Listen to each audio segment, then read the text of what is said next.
नमस्कार, जय हिंद। मैं मोहन पाठक और बात करेंगे अभी हम स्पेन में एक ऐसा मामला आया हुआ है जिसे अब सुनकर आपको अपने भारत में वो वाली स्थिति याद आएगी जब भारत सरकार कह रही थी कि हम अ, अवैध घुसपैठियों को भारत से निकाल फेंकेंगे। और उसी मुद्दे पर आपने देखा होगा भारत के आपका कोलकाता में जो चुनाव हुआ था पश्चिम बंगाल में, वहां पे जो बांग्लादेशी आए थे उनके खिलाफ सरकार जो केंद्र में है वो एक मुहिम चलाती है और उसका फायदा उन्हें बाद में चुनाव जीतने को मिलता है। ठीक उसी प्रकार का मामला स्पेन में निकल के आ रहा है, क्योंकि मोरक्को से हजारों प्रवासी स्पेन में जा रहे हैं और ये लोग जमीन और पानी के रास्ते स्पेन पहुंच रहे हैं। और ये प्रवासी स्पेन के उत्तरी अफ्रीकी एनक्लेव स्यूटा में आए हुए हैं। इसके बाद सरकार ने यहाँ पे लगातार सुरक्षा को बढ़ाया है, सैनिकों की तादाद को भी यहाँ पे बढ़ाया है। अब मामला क्या है, इस मामले को हम डिटेल में जानने की कोशिश करेंगे, क्योंकि बिना डिटेल में जाने ये आपको पता नहीं चलेगा।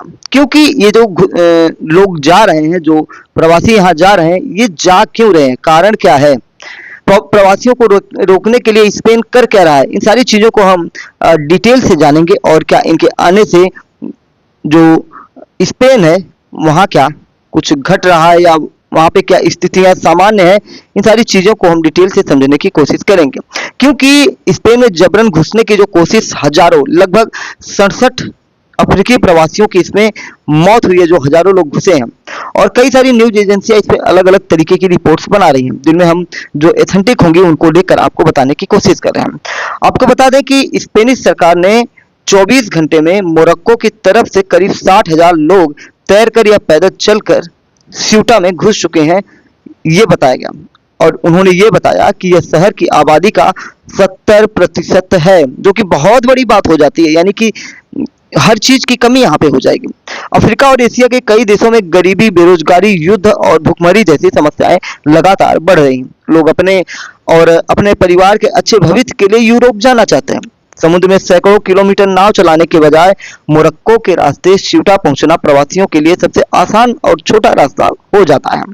आपको बता दें कि जैसे ही कोई प्रवासी स्यूटा की सीमा के अंदर आता है तो उस पर स्पेन और यूरोपीय संघ के कानून लागू हो जाते हैं और अंतर्राष्ट्रीय नियमों के मुताबिक स्पेन सरकार उन्हें बिना सुनवाई के सीधे वापस नहीं भेज सकती। उन्हें अस्थायी राहत शिविरों में रखा जाता है, जहां वे शरण का आवेदन भी कर सकते हैं। एक बड़ी बात, फैक्टफुली बात होती जाती है, जो आपको जान लेना बेहतर है। एक बार यहाँ के शिविरों में जगह मिलने के बाद होता क्या है, होता यह है कि कानूनी प्रक्रियाओं के तहत धीरे धीरे इन प्रवासियों को स्पेन के मेनलैंड में जाने का मौका मिल जाता है। और ये यही चाहते भी हैं। अगर कोई व्यक्ति स्पेन पहुंच गया तो वह वहां से France, Germany, Italy, Belgium, Netherlands जैसे किसी दूसरे देश में भी जाने में सक्षम हो जाता है, क्योंकि यूरोपीय देश जो हैं आपस की सीमाओं पर पासपोर्ट की जांच नहीं करते हैं। ये चीज आपको जान लेनी चाहिए। स्यूटा में अफ्रीका और यूरोप की सीधी जमीन सीमा मिलती है। यह भौगोलिक तौर पर अफ्रीका में है, लेकिन यह स्पेन और यूरोपीय संघ, जिसे हम EU के नाम से जानते हैं, का हिस्सा है। किसी भी इंसान के स्यूटा में घुसते ही वह यूरोप की सीमा में पहुंच जाता है। इसलिए बेहतर जिंदगी की तलाश में लोग सबसे ज्यादा इसी रास्ते को चुनते हैं। स्यूटा और मोरक्को के बीच लगभग 8 किलोमीटर लंबी ऊंची बाड़ लगी है। कुछ लोग इस पर चढ़कर या उसे काट कर घुसने की कोशिश करते हैं, लेकिन इसे एक खतरनाक माना जाता है। जमीनी रास्ते से स्यूटा में घुसना मुश्किल है, इसलिए कई लोग घुसने के लिए समुद्र का रास्ता भी चुनते हैं, क्योंकि समुद्री तट की निगरानी करना पूरी तरह संभव नहीं हो पाता है। ले चलते हैं कुछ साल पहले आपको। 2024 नवंबर में एक अल्जीरियाई प्रवासी मोरक्को से तैरकर स्यूटा पहुंचने की कोशिश कर रहा था। स्पेन की सिक्योरिटी फोर्स ने उसे समुद्र के बीच में ही पकड़ लिया और बिना किसी कानूनी प्रक्रिया के सीधे मोरक्को के अधिकारियों को सौंप दिया। अब मोरक्को पहुंचने के बाद प्रवासी ने अपने वकीलों के जरिए स्पेन की अदालत में इसे चुनौती दे दी। उसका कहना था कि उसके मामले की कानूनी जांच नहीं की गई, उसे शरण मांगने का मौका भी नहीं दिया गया और बिना सुनवाई के उसे वापस भेज दिया गया। कोर्ट ने क्या कहा, तो 8 जुलाई 2026 को कोर्ट ने एक फैसला सुनाया। इसको आपको ध्यान में रखना होगा और ये फैसला आज की जो भीड़ है उस पर लागू हो गया। कोर्ट ने कहा कि बिना कानूनी प्रक्रिया के सिर्फ उन लोगों को भेजा जाए जो सीमा पर लगी बाड़ फांद कर घुसने की कोशिश करें। कोर्ट के मुताबिक अगर कोई समुद्र के रास्ते स्पेन की सीमा में घुस जाए तो बिना सुनवाई के तुरंत वापस नहीं भेजा जा सकता, उन्हें कानूनी प्रक्रिया का अधिकार मिलेगा।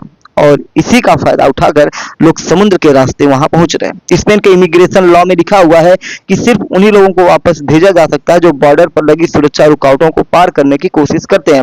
समुद्र के रास्ते आने वाली प्रवासी इस श्रेणी में नहीं आते। इस फैसले के बाद समुद्र के रास्ते स्यूटा पहुंचने वाले प्रवासियों की संख्या अचानक बढ़ जाती है। आपको बता दें कि मानव तस्करी नेटवर्क ने इस कानूनी बदलाव को बनाया।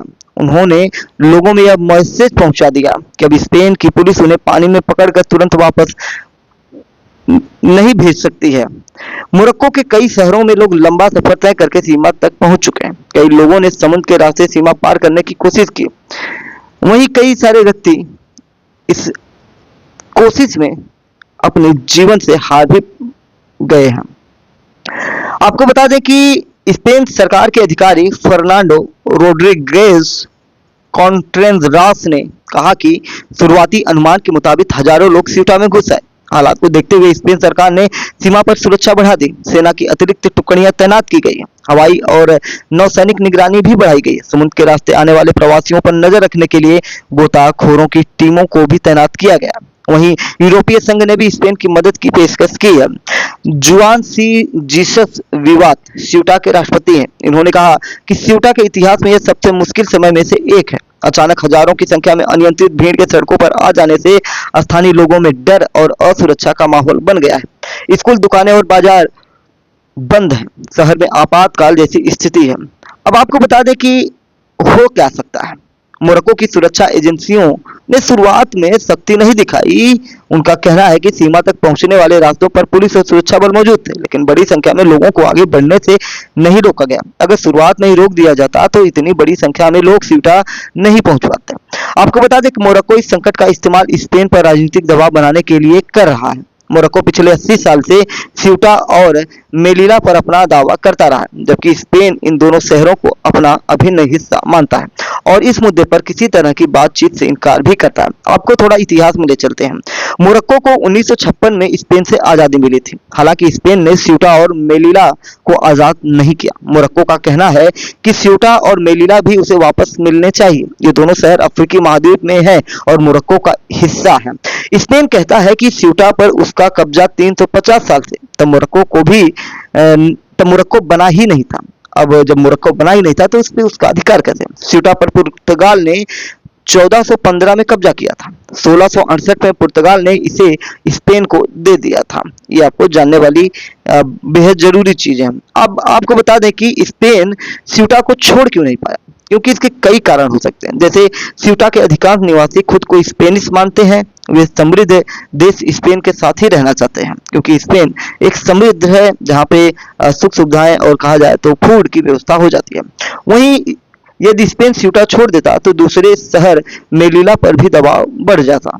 इससे स्पेन के लिए बड़ा राजनीतिक खतरा पैदा हो जाता, जिससे बचने के लिए उन्होंने स्यूटा को नहीं छोड़ा। वहीं स्यूटा जिब्राल्टर स्ट्रेट के पास है। यहाँ से भूमध्य सागर और अटलांटिक महासागर के बीच आने जाने वाले जहाजों पर नजर भी रखी जा सकती है, जिससे कहीं ना कहीं ये आपके लिए एक तरीके से उनके लिए सुरक्षा की दृष्टि से महत्वपूर्ण हो जाता है। तो इस प्रकार से हमने ये जानने की कोशिश की कि ये जो आपका स्पेन में मामला चल रहा है ये इतना आसान नहीं है। अब देखने वाली बात होगी कि क्या घटनाएं घटने वाली है। एमपीएस हिंदी पर नए तो चैनल को सब्सक्राइब करके daily current affairs, news analysis के लिए हमारे साथ जुड़ सकते हैं। जय नमस्कार, भारत माता की जय।